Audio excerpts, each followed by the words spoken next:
Hey guys, I'm back. Just want to say thank you to the couple of people who popped in. Um, so basically, what I was trying to do is see if this new system that I will be using for my webinars moving forward was beneficial for using doing some question and answer sessions. So after that little troubleshoot session there, what I learned is that it doesn't have the capability to be able to give people that are participating in the webinar a space to speak, and that's okay. So actually, that's what I was shopping around for, what I was looking for, but it still have a lot of other functions that I think would be extremely beneficial in terms of being able to have some quick study sessions if needed. With more than just one person. So that's what I was looking for, something that will allow me to come before you guys in a larger forum and to be able to talk to you and share and you all share. So that's what that was about. So again, thank you. I am looking forward to March 25th. On March 25th, I will be doing a webinar on the helping process there. This is just going to be an hour educational webinar, just giving you some information about the helping process, what it is, how to use it in practice, and not only how to use it in practice, but also how to become familiar with recognizing if you come across it or see it on the test questions. Just keep in mind as I get ready to sign off that each scenario that you come up against when as you're practicing answering questions, just keep in mind that each scenario is an individual question and that you should not try to compare the questions that you get to any other questions that you've answered previously.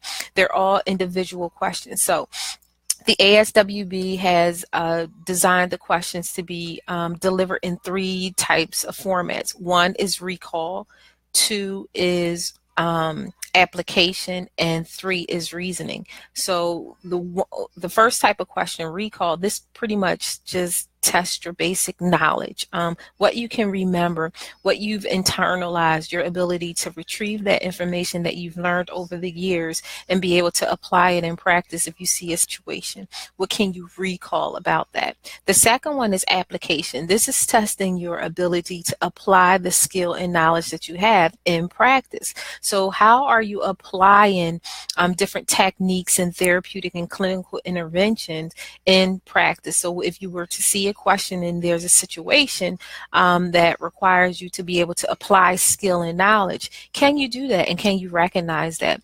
And then the third one is reasoning. So I ask all the time, like when I post questions, to please supply the reason why you chose the answer. Be able to defend the reason why you gave the answer that you gave.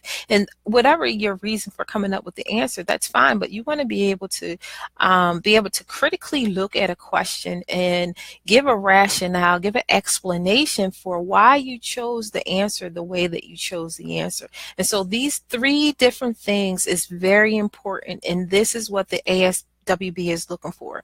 Can you recall information? What's your recall knowledge like? Have you internalized the information?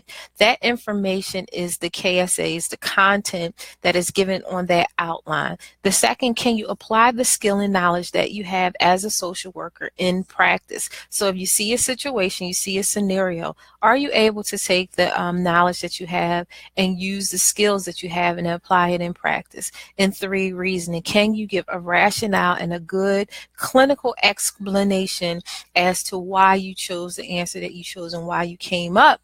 It's not even necessarily about the answer. So if we erase the idea of why did I choose this answer and think more or less like, why did I use this clinical strategy or this intervention, or why did I take that step first, then that makes more sense in terms of being able to talk about the rationale that you chose. So these are the kinds of things that I'll be talking about. These are the kind of things that I'll be sharing. These are the kind of things that I hope that I can teach you along the way. So I don't have a test prep program or anything like that, and I'm not knocking any of those because they're extremely important. They were very beneficial and helpful for me in terms of helping me to bring together the content and to make sense of the information. However, but I think it comes down to your thinking strategy, how you're looking at the questions.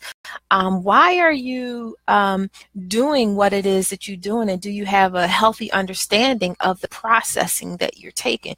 And so that helping process is at the core of what we do. This is who we are as social workers. So, we could call it the helping process, or we could call it the social work process. But at the end of the day, is at the core of who we are and what it is that we do. It's so important to be able to engage your clients. You're always assessing, and then you need to gather all that information and formulate a goal, a treatment plan along with your clients. And then you need to be able to implement that strategy that you've come up with, and be able to put it into practice along with your client, and choose the correct intervention. And then after all that, evaluate and assess what has gone on with the client, and then terminate. So that's that helping process. And regardless of the area of service that you're in, hospital, school, clinical, field, community, no matter which area you practice, that helping process is essential and is very important to know. So I look forward to talking to some of you and seeing some of you on March 25th.